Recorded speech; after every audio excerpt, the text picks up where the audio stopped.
Привет всем! Сегодня у меня снова обзор монитора, но на этот раз поддержка 3D лутов, а также беспроводной передачи изображения.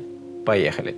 У меня на обзоре монитор полупрофессионального класса Portcase HH7 с диагональю 7 дюймов в тонком и компактном корпусе. Экран монитора яркостью 1200 нит и IPS матрицей, что позволяет комфортно работать при ярком солнышке, даже без козырька. Разрешение монитора составляет 1920 на 1200 точек с поддержкой 4К сигнала на вход и выход. Два слота под аккумуляторные батареи NPF, их можно использовать как в паре, так и по отдельности. Это было сделано для того, чтобы, не выключая монитор, вы могли заменить батарею и продолжить его работу.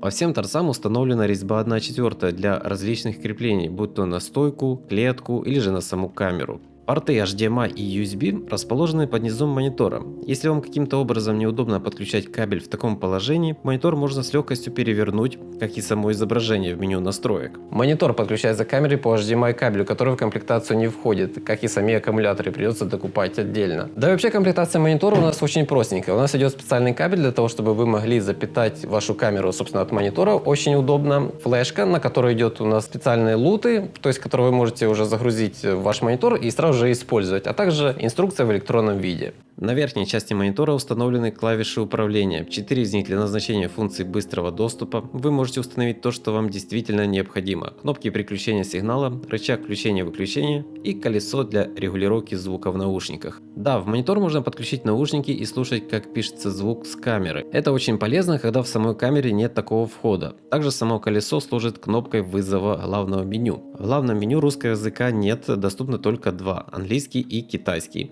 Но даже для тех, кто с английским вообще не дружит, будет нетрудно разобраться. Монитор поддерживает беспроводную передачу сигнала с камеры при помощи устройства Claymore, но которое нужно докупить отдельно. И теперь, пожалуйста, самая интересная часть. Что умеет этот монитор, какие функции поддерживает и чем он отличается от монитора, которые сейчас представлены на рынке. Помимо простых настроек яркости, насыщенности и резкости, к действительно полезным функциям монитора я бы отнес. В меню Guides находится функция разметок на экране монитора, которая позволяет сохранить все важное после обрезки кадра на монтаже. К примеру, если вы снимаете ваш фильм в широком формате 2:35:1. Есть гистограмма для отслеживания правильной экспозиции в кадре. Picking Focus – очень полезная функция, которая помогает вручную наводить фокус, подсвечивая области резкости цветом. Обычно по умолчанию это красный, но вы также можете настроить другой в зависимости от снимаемой сцены. Аудиометр – функция мониторинга звука. Важно не только слушать, но и видеть, как пишется звук. File Scholar – если вы знакомы с функцией Zebra, которая позволяет видеть пересветы в кадре, заштриховывая их, то File Scholar помогает узнать математическую яркость отдельных участков кадра и настроить экспозицию точнее,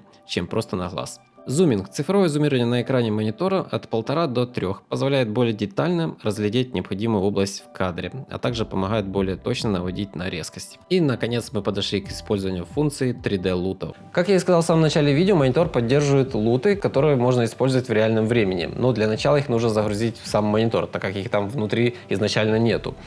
Вы просто берете флешку, которая идет у нас в комплекте, вставляете в монитор, заходите в меню и просто загружаете необходимый вам лут. Но вы также можете закинуть ваши луты, которые вы привыкли в общем использовать. После чего вы будете видеть картинку уже с примененным лутом, то есть которая будет у нас уже при цветокоррекции, к примеру, там в Premiere Pro и в любых программах, в которые можно загружать луты. Зачем это нужно, спросите вы? А все очень просто. Когда вы снимаете видео в цветовом профиле типа C-Log, S-Log, V-Log, то картинка у вас получается практически бесцветная и не контрастная. Вы можете тут же в самом мониторе применить ваш любимый лут и сразу увидеть, каким будет результат. На флешке, которая идет у нас в комплекте, есть достаточно большое количество лутов, которые вы можете использовать на первое время или как постоянный вариант. А на этом все. Мой обзор подходит к концу. Если вам понравился монитор, я оставлю ссылки в описании. А от себя скажу то, что он действительно хорош, даже очень.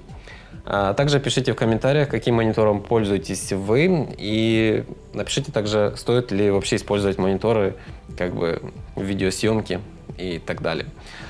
С вами был Евгений. Всем пока.